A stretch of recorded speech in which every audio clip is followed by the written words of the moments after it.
আসসালামু আলাইকুম। শুভ সকাল। প্রিয় এমএ ফাইনাল ক্লাসের ছাত্ররা, কেমন আছো তোমরা? আশা করছি ভালো আছো। তোমাদেরকে আমি যেই কোর্সটি পড়াই সেটি হচ্ছে মধ্যযুগে বাংলার সামাজিক, সাংস্কৃতিক ও অর্থনৈতিক ইতিহাস।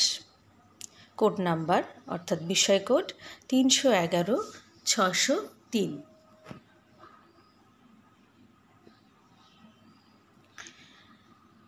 আমার পরিচয়টি দিয়ে নেই। আমি আফরোজা পারভিন, সহকারী অধ্যাপক, ঢাকা কলেজ। এটি পাহাড়পুরের সোমপুর বিহারে আমার এই ছবিটি তোলা হয়েছে। তোমাদের জন্য আমি এই ছবিটি দিলাম। আজকে যে বিষয়টি তোমাদেরকে আমি পড়াবো সেটি হচ্ছে সুলতানি আমলে বাংলার শিল্প ও বাণিজ্য। এইখান থেকে, এই অধ্যায় থেকে যে প্রশ্নটি হয় সাধারণত তোমাদের, সুলতানি আমলে বাংলার শিল্প ও বাণিজ্যের বিবরণ দাও, অথবা সুলতানি আমলে বাংলার শিল্প বাণিজ্যের চিত্রটি তুলে ধরো বা বর্ণনা করো।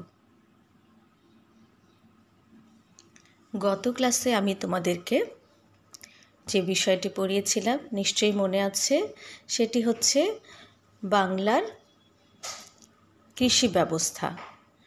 এবং এই অধ্যায়টিতে আমি তোমাদেরকে সুলতানি আমলের অর্থনৈতিক অবস্থা পড়াচ্ছিলাম। তো প্রথম ক্লাসে, এর আগের ক্লাসে তোমাদেরকে বাংলার কৃষি ব্যবস্থাটা পড়ানো হয়েছে। এখন বাংলার শিল্প ও বাণিজ্য ব্যবস্থা নিয়ে আলোচনা করব। বাংলার প্রধান শিল্পের মধ্যে ছিল বস্ত্রশিল্প। তোমরা জানো যে বর্তমানে আমাদের রপ্তানি বাণিজ্য বা রপ্তানি আয়ের প্রধান একটি অংশ কিন্তু দখল করে আছে বস্ত্রশিল্প, এবং এটি কিন্তু এই মধ্যযুগ থেকে বা অতি প্রাচীনকাল থেকেই বস্ত্র বয়ন শিল্প বা বস্ত্রশিল্পে বাংলা বিখ্যাত ছিল। তবে তখনকার বস্ত্রশিল্পের ধরন একটু অন্য ধরনের ছিল। এখন যেমন গার্মেন্টস শিল্পে বাংলাদেশ উন্নতি লাভ করেছে, তখন বয়ন শিল্পে উন্নত ছিল। সুতি বস্ত্র এবং সুতি বস্ত্র বয়ন বাংলা অঞ্চলের অর্থনৈতিক কর্মকাণ্ডের অন্যতম একটি উৎস ছিল বস্ত্রশিল্প বা বস্ত্র কারখানা। সমসাময়িক চৈনিক বিবরণী থেকে তৎকালীন বাংলার সুতি বস্ত্র ও বস্ত্র কারখানার ব্যাপক ব্যবহারের ইতিহাস পাওয়া যায়। সেই বিবরণীতে যে কটি সুতি বস্ত্রের উল্লেখ আছে তা হল: পিপো নামক এক প্রকার বস্ত্র, যার দৈর্ঘ্য 5 ফুট এবং প্রস্থ 3 ফুট ছিল। মানচেতি এক প্রকার কাপড় ছিল, যা মোটা সুতায় তৈরি, 5 ফুট লম্বা এবং 4 ফুট চওড়া। শাহনাফু নামক বস্ত্রটি 20 ফুট লম্বা এবং 5 ফুট প্রশস্ত ছিল। সম্ভবত এটি বিয়ে শাদীর দস্তরখানা রূপে ব্যবহৃত হতো। অপর একটি মোটা সুতি বস্ত্র, যা 60 ফুট লম্বা এবং দৈর্ঘ্য 3 ফুট ছিল। এটিও কোনো অনুষ্ঠানের জন্য ব্যবহার করা হতো। প্রস্থ মাত্র 5 ইঞ্চি এবং দৈর্ঘ্য প্রায় 40 ফুট সুতি বস্ত্রে তৈরি কাপড়টি চীনে খুবই সমাদৃত ছিল।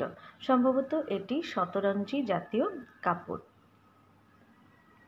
মাহেই মালি এই নামে যে কাপড়টি চীন দেশে রপ্তানি করা হতো তা আধুনিক মলমল জাতীয় কাপড় ছিল। এই ছিল বিভিন্ন রকমের বস্ত্রের বিবরণ। বাংলার বয়ন শিল্প খুবই উন্নত এবং মজবুত ছিল, যেটা আমি বলছিলাম যে প্রাচীনকাল থেকেই বা মধ্যযুগের সময় থেকেই বাংলা কিন্তু বস্ত্রশিল্পে অত্যন্ত সুনাম অর্জন করেছিল। প্রচুর পরিমাণে সূক্ষ্ম এবং রঙিন সুতি বস্ত্র তৈরি হতো। সম্পূর্ণ দেশীয় প্রযুক্তিতে এসব শিল্পে কাপড় তৈরি হতো বিধায় এসব বস্ত্র দামে খুবই সস্তা ছিল। ফলে দুটি কারণে: প্রথমত উন্নত ও সূক্ষ্ম, এবং দ্বিতীয়ত দামে সস্তায় হয়ে বিদেশি বণিকদের নিকট সকল সুতি বস্ত্র খুবই সমাদৃত ছিল। অপরদিকে এই শিল্পে নিয়োজিত শত শত বাঙালি শ্রমিক সচ্ছল জীবনযাপন করত।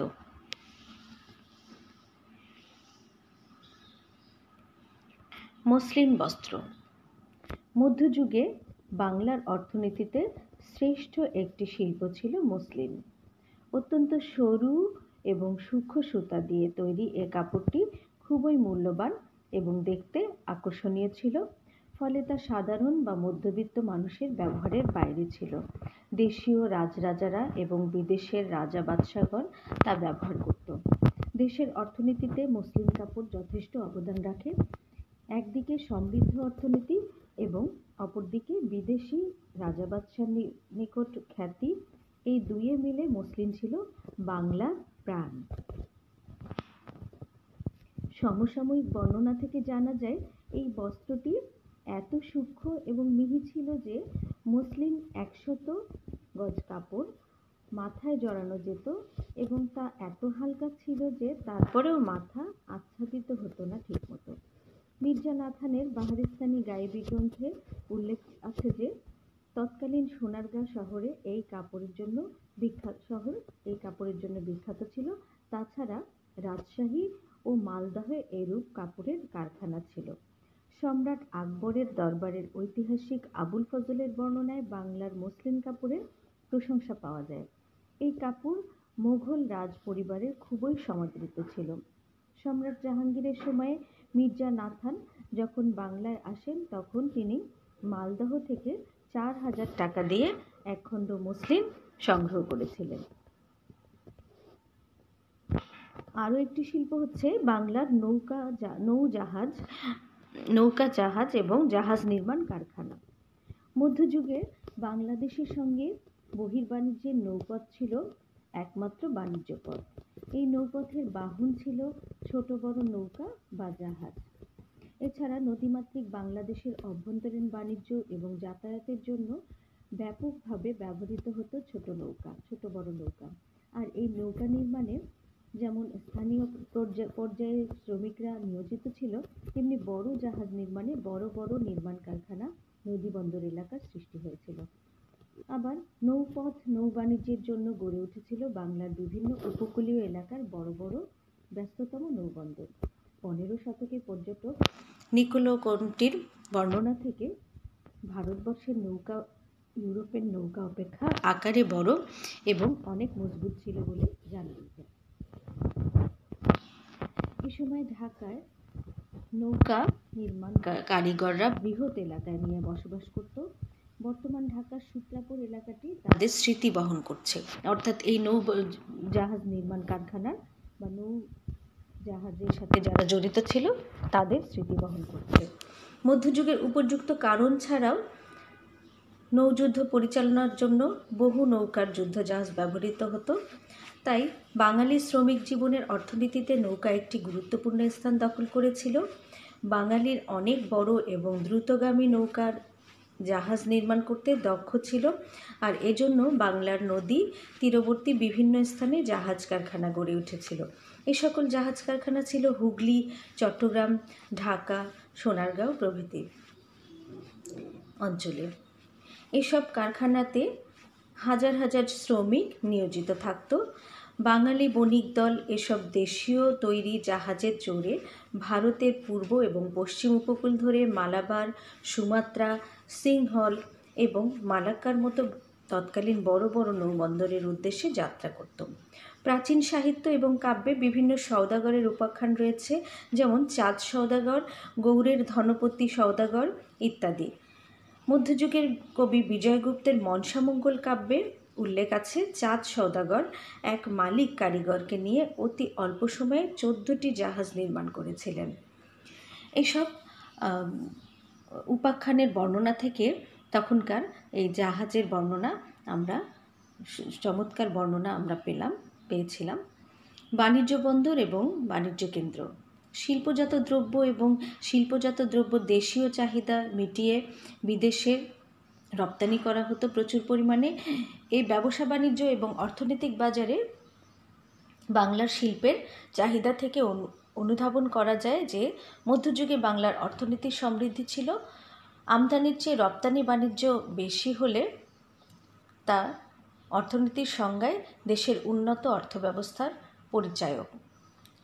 মুসলমান আমলে বহির্বাণিজ্য বহুল পরিমাণে বৃদ্ধি পেয়েছিল। এ সময় বিদেশি পর্যটক, আলেম উলামা, সুফি সাধক এবং আরব মুসলিম বণিকদের বাংলায় আগমনের কারণে বাংলার বহির্বাণিজ্যের পথ খুলে যায়। এ সময় সোনারগাঁও ছিল একটি প্রসিদ্ধ বাণিজ্য বন্দর এবং কেন্দ্র। এই বন্দরে বিদেশি পর্যটক ইবনে বতুতা দিল্লি থেকে সিলেটের উদ্দেশ্যে এসেছিলেন। সোনারগাঁও বন্দর থেকে প্রচুর পরিমাণে দামি মসলিন সহ সুতি বস্ত্র, সুগন্ধি কাঠ এবং মশলা রপ্তানি হতো। সোনারগাঁও ছাড়াও চাটিগাঁও অর্থাৎ আধুনিক চট্টগ্রাম ছিল একটি সমুদ্র বন্দর। এখানে বহু আরব বণিক ব্যবসায় উপলক্ষে বসতি গড়ে তুলেছিল। চট্টগ্রাম অঞ্চলের মানুষের ভাষার সঙ্গে বহু আরবি ফার্সি ভাষার মিশ্রণ রয়েছে। ইউরোপীয়, পর্তুগিজ, ইংরেজ, ফরাসি, দিনেমার বণিকরাও এই সমুদ্র বন্দরে নোঙ্গর করেছে। পর্তুগিজরা চট্টগ্রামকে পোর্টো গ্রান্ডি বন্দর বলে অভিহিত করেছে এবং এভাবে বাণিজ্যিক যোগাযোগের মাধ্যমেই কিন্তু যোগাযোগের ফলে একসময় কিন্তু ইউরোপীয় এই বণিকরা এখানে ব্যবসা বাণিজ্য কুঠি ঘাঁটি গড়তে গড়তে একসময় এখানে বাংলা অঞ্চলে অধিকার করে নিয়েছিল এবং উপনিবেশ স্থাপন করেছিল। হুগলির সাতগাঁও বন্দর ছিল বাংলার আরেকটি কর্মচঞ্চল বন্দর। এখানে দেশি বিদেশি বণিকদের অর্থাৎ পশ্চিমবঙ্গের যে বন্দরটি, এখানে বিদেশি বণিকদের জাহাজ ভিড় করত। সুলতানি আমলেই হুগলির সাতগাঁও বন্দরে পর্তুগিজরা বাণিজ্য কুঠি নির্মাণ করে। এই বন্দরে সবসময় পর্তুগিজ বণিকদের 30-40টি জাহাজ বাণিজ্য মালামাল ওঠানামা করত। সাগর তীরে সন্দ্বীপ বাঙ্গালা নামক একটি নদী বন্দর ছিল। আরব বণিকগণ এখানে জাহাজ ভিড়িয়ে পণ্য ওঠানামা করত। পর্যটক বারবোসা বাংলাদেশ ভ্রমণকালে এই বাঙ্গালা বন্দরের যাতায়াত করেন। এছাড়া পার্শ্ববর্তী বাকলা অর্থাৎ বরিশাল ছিল একটি প্রসিদ্ধ নৌবন্দর। কৃষি ও শিল্পজাত দ্রব্য এই বন্দরে প্রচুর পরিমাণে আমদানি রপ্তানি হতো। রপ্তানি বাণিজ্য। উপরোক্ত নৌবন্দরগুলো থেকে প্রচুর পরিমাণে বাংলার পণ্য বিদেশে রপ্তানি করা হতো। এছাড়া প্রতিবেশী লঙ্কা, মালয়, জাভা, বার্মা ও চীনের বিভিন্ন বন্দরে যেত। আরব বণিকদের মাধ্যমে বিভিন্ন নদী থেকে বাংলার পণ্য এডেন বন্দর হয়ে বসরা সহ পারস্য ও আরব দেশীয় বন্দরগুলোতে মালামাল রপ্তানি করা হয়। সোনারগাঁয়ের বন্দর থেকে প্রচুর পরিমাণে সুতি বস্ত্র সহ স্থানীয় মিহি চাউল, রেশমি বস্ত্র, মরিচ, চিনি বিদেশের উদ্দেশ্যে জাহাজ ভর্তি করতে প্রত্যক্ষ করেছিলেন সমসাময়িক পর্যটক র্যালফ ফিচ। তার পূর্বে আফ্রিকা থেকে আগত মুসলিম পর্যটক ইবনে বতুতা সিলেট থেকে এসে সোনারগাঁও বন্দর থেকে চীন দেশগামী এক বিশাল বাণিজ্য জাহাজে চড়ে সোনারগাঁও বন্দর ত্যাগ করেন। রপ্তানি বাণিজ্য তৎকালীন এশিয়া ও ইউরোপের কয়েকটি এলাকা বাংলার পণ্যদ্রব্য ক্রয় বিক্রয়ের জন্য প্রসিদ্ধ ছিল। বিশেষ করে দক্ষিণ পূর্ব এশিয়া, চীনের বিভিন্ন শহর, মালয় দ্বীপপুঞ্জ, জাভা, সিংহল এবং ইন্দোনেশিয়া ও বার্মা। ইউরোপের বিশেষ করে পশ্চিম ইউরোপের Portugal, Spain, England, France, Holland প্রভৃতি দেশে মধ্যযুগের সুলতানি ও মোঘল আমলে বাংলা থেকে রপ্তানি বাণিজ্যের পণ্য পরিচালিত হতো। আরব বাণিজ্য বন্দরের মধ্যে ছিল পারস্যের এডেন বন্দর, আবিসিনিয়া এবং আরবের বিভিন্ন বন্দর। যে সকল পণ্য অগ্রাধিকার ভিত্তিতে বিশেষভাবে রপ্তানি হতো সেগুলোর প্রথম পর্যায়ে ছিল সুতি বস্ত্র, রেশমি ও মসলিন কাপড় এবং দ্বিতীয় পর্যায়ে ছিল বাংলার মিহি চাল। এছাড়া মাখন, ঘৃতকুমারী, পান সুপারি, কর্পূর, পেঁয়াজ, রসুন, পাটজাত দ্রব্য বিদেশে বাংলার এইসব দ্রব্য রপ্তানি করা হতো। পর্যটক বার্নিয়ার লিখেছেন যে বিদেশি বণিকদের নিকট বাংলার পণ্যদ্রব্য সবচেয়ে আকর্ষণীয় ছিল। তার মতে বাংলাদেশের চাহিদার অধিক চাউল উৎপন্ন হতো এবং তা ভারতের অনেক রাজ্যে সরবরাহ করা হতো। এছাড়া গঙ্গা থেকে পাটনা পর্যন্ত বাণিজ্য জাহাজ বহর লেগেই থাকত। এগুলো মেঘনার মোহনা দিয়ে বঙ্গোপসাগরে পড়ে মুসলিমপত্তম ও অন্যান্য নদী বন্দরে সরবরাহ করা হতো। তপন রায়চৌধুরী তার Bengal under Akbar and Jahangir গ্রন্থে উল্লেখ করেন যে মোগল আমলে মধ্য এশিয়ার এবং ইউরোপের সঙ্গে ব্যাপক যোগাযোগ স্থাপিত হয়। এই যোগাযোগের ফলে উক্ত অঞ্চলে বিশেষত ইউরোপীয় পর্যটক এবং বণিকদের আগমন বৃদ্ধি পায়। এবং যেটি আমি আগেই বলছিলাম যে এভাবে বাণিজ্যিক লেনদেনের জন্যই কিন্তু ইউরোপীয়দের এখানে আগমন এবং বাংলার পণ্যের ব্যাপক চাহিদা সেখানে থাকার কারণে এখানে তারা এসেছিল এবং ব্যাপকভাবে বাণিজ্য স্থাপন করেছিল এবং একটি পর্যায়ে কিন্তু এখানে তারা উপনিবেশ স্থাপন করেছিল। রপ্তানি বাণিজ্যের অপর বৈশিষ্ট্য ছিল আমদানি নির্ভরতার হ্রাস। বাংলার মানুষের জীবনযাত্রা নির্বাহের জন্য সকল কিছুই এখানে উৎপাদিত হতো, ফলে বিদেশি পণ্য আমদানি খুবই সীমিত ছিল। অর্থনৈতিক বাণিজ্য ক্ষেত্রে তা একটি দেশের অর্থনৈতিক সমৃদ্ধির পরিচয় বহন করে। যেটি আমি আগের ক্লাসেই বলেছিলাম, যখন তোমাদের সাথে বাংলার কৃষি পণ্য নিয়ে আলোচনা করছিলাম, তখন কিন্তু আমি তোমাদেরকে বলেছিলাম যে বাংলা কৃষিতে এত সমৃদ্ধ ছিল যে শুধুমাত্র লবণ ছাড়া প্রত্যেকটি পণ্যই তাদের দৈনন্দিন জীবনে যে পণ্যগুলো প্রয়োজন ছিল তার প্রত্যেকটিই কিন্তু তারা নিজস্ব গৃহে উৎপাদন করতে জানতো বা নিজেরাই তৈরি করতে জানতো এবং কৃষি পণ্যে আমদানির জন্য কোনো দেশে কারো কাছে তাদের হাত পাততে হতো না, অর্থাৎ স্বয়ংসম্পূর্ণ ছিল এবং চাহিদা অত্যন্ত কম ছিল, যার ফলে আমদানি নির্ভর বাণিজ্য এখানে ছিল না, ছিল রপ্তানি বাণিজ্য।